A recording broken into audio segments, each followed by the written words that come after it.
आज भारत जैसे देश में युवाओं के बीच तेजी से बढ़ते नशीले पदार्थों का सेवन आम समस्याओं में से एक है। भले ही ये बात चौंकाने वाली लगे, लेकिन यह सच है कि नशीले पदार्थों के उपयोग के कारण न सिर्फ इसे उपयोग करने वाले लोगों के लिए अनेक गंभीर स्वास्थ्य समस्याएं उत्पन्न हो रही है, बल्कि बड़े पैमाने पर उनके परिवार और समुदाय के लोगों को भी विभिन्न समस्याओं से जूझना पड़ी देता है। नशे के खिलाफ दिल्ली पुलिस की मुहिम जारी है।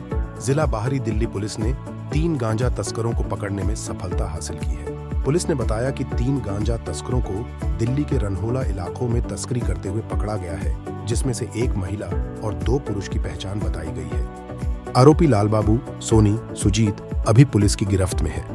पुलिस ने इन तीनों के खिलाफ केस दर्ज कर मामले में आगे की तफ्तीश शुरू कर दी है।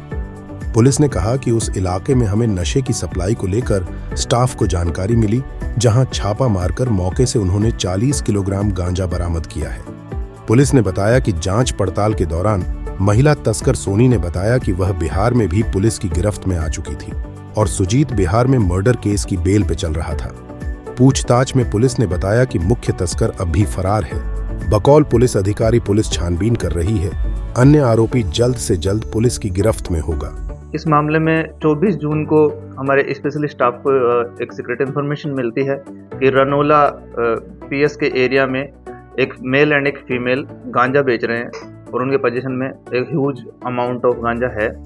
उसके लिए हमने टीम इमीडिएटली गठित की और वहाँ पर रेड डाली, तो उससे हमको 2 लोग बाग, एक मेल एक फीमेल गिरफ्तार किए हमने वहाँ से, और उनके पोजीशन से हमने 7 किलो गांजा भी रिकवर किया और एनडीपीएस की उचित धाराओं के अंतर्गत हमने रनोला पीएस में केस रजिस्टर किया। फिर उसके बाद जो इसमें लेडी है सोनी, उसको जेसी भेज दिया गया जुडिशियल कस्टडी में, और उस जो मेल है लाल बाबू, उसकी 7 दिन की पुलिस कस्टडी की रिमांड ली गई। और उससे फर्दर जो पूछताछ की गई उसमें ये निकल के आता है कि एक दूसरा व्यक्ति जिसके बिहाफ पे लाल बाबू एंड सोनी ये गांजा बेच रहे थे, वो मुकेश है। और मुकेश का फर्दर पूछताछ करते हुए, तफ्तीश करते हुए हम वहां तक पहुंचते हैं मुकेश तक। तो मुकेश तो हमको एग्जैक्टली नहीं मिलता है। मुकेश बिहार से बिलोंग करता है, वो शायद बिहार की तरफ भागा हुआ है अभी, उसके पीछे भी हमने टीम लगाई हुई है, वो तो हमें नहीं मिलता है। लेकिन सुजीत हमको मिल जाता है और सुजीत के पोजीशन से हमको 33 किलो गांजा और रिकवर होता है।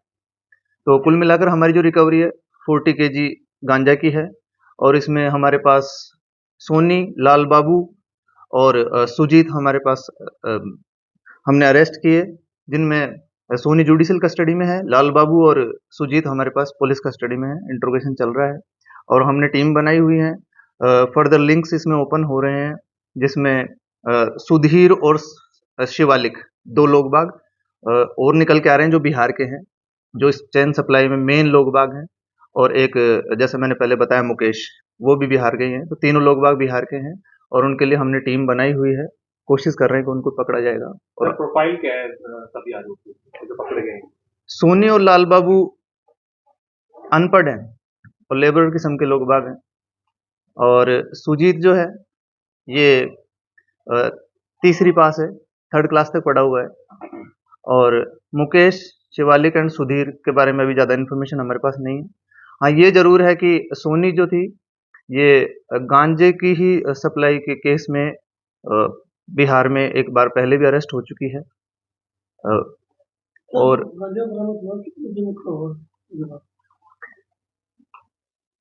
कीमत एग्जैक्टली मैं नहीं बता पाऊंगा आपको। हाँ, वो डिफर करती है हर जगह, कितनी क्या है वो डिमांड एंड सप्लाई पे डिपेंड करता है, but it's a huge amount और काफी कॉस्टली होगा। हम कॉस्ट के हिसाब से नहीं देखते चीजों को पुलिस में, हम डैमेज के हिसाब से देखते हैं कि अगर ये कंज्यूम किया जाता तो कितने लोगों को डैमेज किया होता। तो इसमें यही है कि सोनी पहले भी बिहार के अंदर अरेस्ट हो चुकी है गांजा सप्लाई केस में, और जो सुजीत है वो एक मर्डर केस में बिहार में ही इसने अपने चाचा का मर्डर कर दिया था। उस केस में ये बेल पे चल रहा था और इसने दोबारा इस चीज में इन्वॉल्वमेंट होकर के अरेस्ट हुआ है। तो दिल्ली में कोई आपराधिक मामले हैं क्या? इन्वॉल्वमेंट नहीं आया निकल के, सोनी का और सुजीत का बिहार में इन्वॉल्वमेंट निकल के आया। सर रिकवरी कहाँ से की? रिकवरी जो 7 किलो की है वो हमने रनोला में पुलिस कॉलोनी के पास से की है, इनके रेजिडेंस से जहाँ पे ये रह रहे थे, और दूसरी जो 33 किलो की है वो द्वारका मोड़ से की है। इस्तेमाल तस्करी कैसे करते थे? ट्रेन से आते थे या फिर अपनी गाड़ी से लेकर आते थे? देखिए, ये अभी इन्वेस्टिगेशन का विषय है, हमने इसमें टीम लगाई हुई है। जैसे फर्दर चीज़ें निकल के आएँगी आपको और जानकारी दी जाएगी। बाकी अभी सिर्फ इनके पोजीशन से ये चीज़ें निकाली गई हैं। हमारा प्रयास पहले ये है कि ज़्यादा से ज़्यादा रिकवरी हम कर पाएँ। उसके बाद इसका मोडस ऑपरेंडी और ज़्यादा रिकवरी हो सकती है।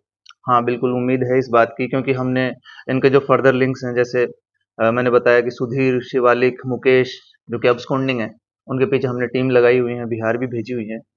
तो फर्दर लिंक खुल सकते हैं। हम आशान्वित हैं इस बात को लेकर के कि फर्दर हमको कुछ रिकवरीज भी मिलें और फिर उसके बाद हम इसका मोडस ऑपरेंडी देखेंगे कि कहाँ से और चैनल्स खुल रहे हैं। हम फर्दर लिंक पे जा रहे हैं, बैकवर्ड लिंक बाद में देखे जाएंगे। सर, गांजे के अलावा और क्या अन्य मादक पदार्थ में संलिप्तता पाई गई है?